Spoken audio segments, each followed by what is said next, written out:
சக்கரவர்த்தி ஆர்டிஓ மற்றும் central government work பண்ணுறேன். இந்த கைனலஜிஸ்ட் வந்து கென்சலைசிஸ்ட் அதை பற்றி கேள்விப்படும் போது எனக்கு ஆச்சரியமாக இருந்தது. ஏன்னா இது வந்து வெளி ஸ்டேட்டில் தான் இதை கோர்ஸ் கனெக்ட் பண்ணியிருந்தாங்க. அது கோர்ஸ் ஃபீஸும் ரொம்ப ஜாஸ்தி. ஆனால் இங்கே வந்து இவ்வளோ கம்மியாக இந்த அளவுக்கு பண்ணும்போது ரொம்ப ஆச்சரியமாக இருந்தது. வந்தவொடனே எனக்கு முதலாவது பிரயோஜனம் என்னென்னா, முதல்ல நல்லா புரிஞ்சது, எல்லாம் ப்ராக்டிக்கல் கிளாஸ். இன்னொன்று இங்கே தெரியல பெயின் இருந்தது, அது எனக்கு கொஞ்சம் ட்ரீட்மெண்ட் எடுத்துக்கணும் புரிஞ்சது. அது ஒரு பக்கம். இன்னொன்று பார்த்தீங்கன்னா, எங்கெங்கே நடக்கிற எல்லா கோர்ஸஸையும் ரொம்ப, அதாவது குறைவான ஒரு ஃபீஸில் எல்லாருக்கும் பயனடைபடியாக செய்வதற்கு இந்த ஆவடி அக்யூபஞ்சர் சேவா மையத்துக்கு ரொம்ப நன்றி. அப்புறம் ராமமூர்த்தி சார் ஆச்சரியமாக இருக்கு, இந்த மாதிரி சர்வீஸ் மைண்டோட செய்கிறது ரொம்ப ஆச்சரியம்.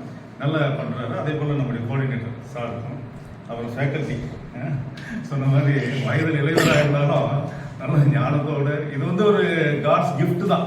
சின்ன வயசில் இந்த மாதிரி ஞானம் கிடைக்கிறது எல்லாருக்கும் ரொம்ப நன்றி. நம்ம